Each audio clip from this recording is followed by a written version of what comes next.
एक बार एक प्रश्न खड़ा हुआ है, क्या धनुष राम जी ने तोड़ा किस महीने में तोड़ा? अरे भैया किस महीने में तोड़ा? विवाह पंचमी किस महीने में होती है? अंदाज लगा लो। अगन में होती है कि नहीं? तो जब विवाह पंचमी विवाह हुआ तो उसी समय तो धनुष तोड़ा, तो अगन में टूटा। बोले अंग्रेजी का महीना बताओ। अरे तो अंग्रेजी का महीना भी उसी समय जोड़ लो भैया, अगन में अंग्रेजी का महीना है। दिसंबर पड़ेगा मुझे लगता। क्यों दिसंबर? दिसंबर में ही प्राय पड़ता है। विवाह पंचमी जो है दिसंबर में ही होती है। कहे दिसंबर? बोले रामायण में कहां लिखा है दिसंबर? अरे रामायण में अगन तो लिखा है लेकिन दिसंबर नहीं लिखा है। मैंने कहा उस समय ईसवी सन नहीं था जब तुलसीदास जी ने रामायण लिखी है। क्यों भैया उस समय ईसवी सन था क्या तुलसीदास जी के समय में? तो जब राम जी ने धनुष तोड़ा उस समय तो ईसवी सन कहां से आ जाएगा जब तुलसी के टाइम में? कहे महाराज ईसवी सन तो यीशु मसीह का जब जन्म हुआ तभी हो गया ईसवी सन। अच्छा उस समय जब राम जी ने धनुष तोड़ा उस समय ईसा मसीह का जन्म हुआ था? बता दो जरा, जरा बताओ। तुलसीदास जी के समय में हो गया ये बात अलग हो गई, लेकिन जब राम जी ने धनुष तोड़ा उस समय कहां से ईसा मसीह आ गए? हैं?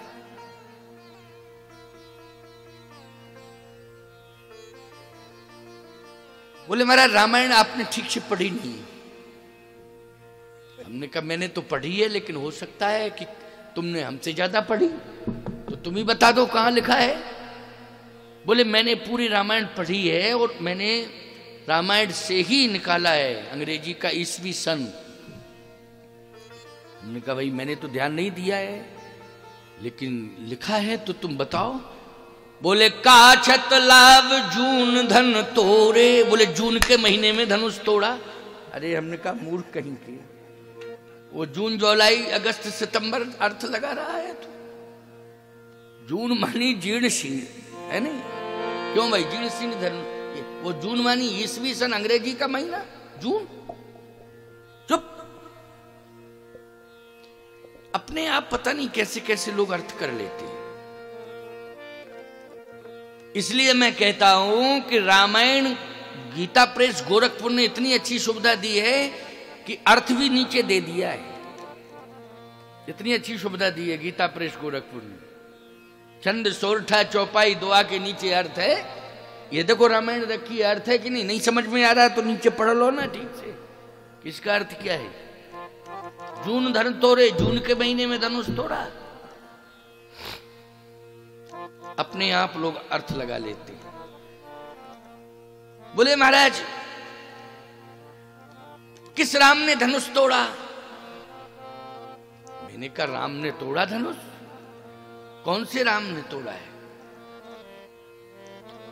बोले राम तो परशुराम है एक राम, बलराम है एक राम। भाई कलयुग में प्रश्न करोगे तो बलराम का नाम आ जाएगा कि नहीं? क्योंकि द्वापर में हुए हैं बलराम। बोले परशुराम हैं और बलराम हैं।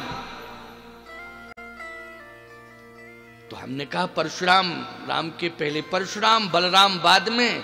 तई क्षण राम मध्य धन तोड़ा। मध्य के राम ने तोड़ा धनुष? क्यों भाई मध्य में राम कौन है? बोलो भाई। दशरथ नंदन राम है ना मध्य में? परशुराम और बलराम के मध्य में कौन है? दशरथ नंदन राम। लखनऊ में कथा कह रहा था मैं, उस समय बीएसपी की सरकार थी। तो बोले महाराज आप कलयुग के राम को क्यों छोड़ रहे हैं? हमने कहा कलयुग में कौन राम है? बोले काशी राम। अरे राम राम राम राम। मैंने कहा दिमाग खराब कर रहे थे। अरे ऐसे तो बहुत राम हैं, लेकिन सत्य है परशुराम और बलराम के मध्य में कौन है? दशरथ नंदन राम, अयोध्यापति राम, सीतापति राम। ये राम उन्हीं को धनुषधारी राम भी कहते हैं। जैसे परशुराम में परशु शब्द जुड़ा है तो उनकी पहचान है परशु। बलराम में आपको मालूम है इनको हलधर भी कहते हैं। क्या कहते हैं? इनका बल क्या है? बोले हल ही इनका बल है। परशुराम जी का बल क्या है? बोले परशु ही इनका बल है। बोले राम जी दशरथ नंदन राम, बोले धनुष इनका बल है। ये तो शस्त्र हैं। क्या है? ये शस्त्र हैं। लेकिन इनमें जो बल है वो शस्त्र का बल नहीं है, इनमें तो चरित्र का बल है प्यारे, साधना का बल है, चरित्र का बल है। ये तो शस्त्र हैं, लेकिन मुख्य बल क्या होता है? चरित्र बल होता है, चरित्र बल। एक बार बलराम जी पर टिप्पणी कर दी थी ना कथावाचकों में ही, तो फिर लेने देने पड़ गए उनको। कभी भी जो है हमें ज्यादा भावुक बन करके किसी देवी देवता पर टिप्पणी नहीं करना चाहिए। थोड़ा सा वाणी का संभाल होना चाहिए। शब्द स्खलन हो गया तो बहुत बड़ा अपराध हो गया, समझ लीजिए। शब्द को संभालना चाहिए। बातल भूत विवश मतवारे, जे नहीं बोले वचन संभाले। शब्द को संभाल के बोलना चाहिए। देवी देवताओं के प्रति तो हमें कभी कोई नकारात्मक सोच अपनाना ही नहीं चाहिए, ना हमें टिप्पणी करना चाहिए। हमारी समझ में बात नहीं आ रही है तो पहले हम किसी गुरु के पास जाएं, महात्मा के पास जाएं, तब हम पहुंचें और प्रार्थना करें, निवेदन करें कि हमारी समझ में ये नहीं आ रहा है, आप कृपा करके हमें समझाएं। और वो भी परंपरागत गुरु हो। अब आजकल तो अपने मनमुखी गुरु बहुत हो गए हैं, बहुत गुरु हो गए हैं आजकल तो। जो उपद्रव करते हैं उनको भी लोग कहते हैं गांव का ओ गुरु, तुम बहुत बड़े गुरु हो। जाने क्या क्या लोग बोलते हैं, भाषाएं बदल गई। क्यों कहते कि नहीं कहते? उपद्रवी को भी गुरु कहने लगे लोग। नहीं नहीं नहीं, गुरु मानी तो गुरु होता है। भगवान राम ने मिथिला में आदर्श स्थापित किया है। ऐसा आदर्श स्थापित किया कि श्री राम के कारण एक बहुत बड़ा परिवर्तन हुआ। कल मैंने एक संकेत दिया था, आपने ध्यान दिया हो। भगवान श्री राम ने ये बताया है मिथिला में कि हम दूसरे के नगर में जाएं तो हम कैसे चलें। बोले कैसे चलें? मनो मत्वर कुंजरगामी, हाथी की तरह चले। चले थे ना। अच्छा भैया, अयोध्या में भगवान क्या हाथी बन के नहीं चले? नहीं नहीं, पुरुष सिंह दो वीर। अयोध्या में तो सिंह बन के चले हैं। विश्वामित्र जी के साथ जब चले थे तो राम लक्ष्मण क्या बन के चले थे? बोलो, पुरुष सिंह दो वीर, सिंह बन के चले। और जब मिथिला में चले तो मनोमत्वर कुंजरगामी, हाथी बन के चले। अंतर आ गया कि नहीं आ गया? बोलो। हाथी की चाल में और सिंह की चाल में अंतर होता है। हाथी चलता है लेकिन सिंह दहाड़ता है। सिंह पहले दहाड़ता है तब चलता है, क्यों भाई? और हाथी पहले चलता है, कोई विशेष परिस्थिति आ जाए तब वो चिघाड़ता है। क्या करता है? चिघाड़ता है, जब कोई विशेष परिस्थिति आ जाती। नहीं तो हाथी तो चलता है। और हाथी जब चलता है प्यारे, याद रखना, तो हाथी की पूजा होती है, सम्मान होता है, आरती होती है। क्यों? उसे देवता माना जाता है। ऐसा व्यवहार तुम्हारा दूसरे के गांव में हो, क्योंकि जंगल में कोई हाथी की पूजा नहीं करता है। करता हो तो बता दो जरा। जंगल में बहुत हाथी हैं लेकिन कोई पूजा करता है? नहीं करता है ना। और जब वो हाथी गांव में आता है तो, लेकिन उस हाथी के साथ महावती होना चाहिए, तभी पूजा करते हैं लोग। करते हैं कि नहीं? महावती का अर्थ है अनुशासन। क्या अर्थ है? हाथी को अनुशासन में कौन रखता है? माओती रखता है। अच्छा, सिंह को अनुशासन में कौन रखता है, जरा जल्दी बता दो, बता दो जरा। सिंह को अनुशासन में कोई रखता हो? एक सज्जन कहने लगे सर्कस वाले रखते हैं महाराज। सर्कस वालों के पास रहता है तो अनुशासन में ही रहता है। प्यारे, वो एक परिस्थिति है,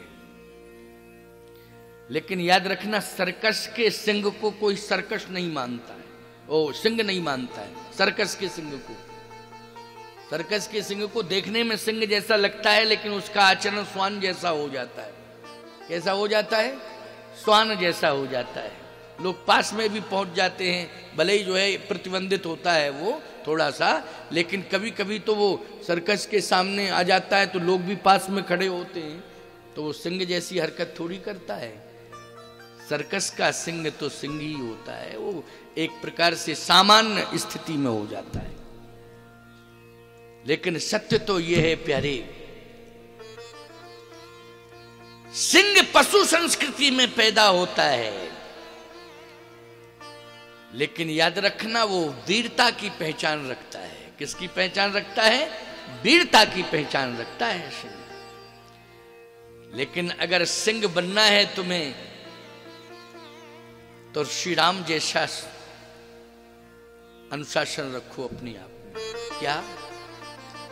श्री राम जी पुरुष सिंह दो वीर, वीर तो हैं, वो सिंह के समान वीर हैं, लेकिन राम जी सिंह केवल वीर ही होता है।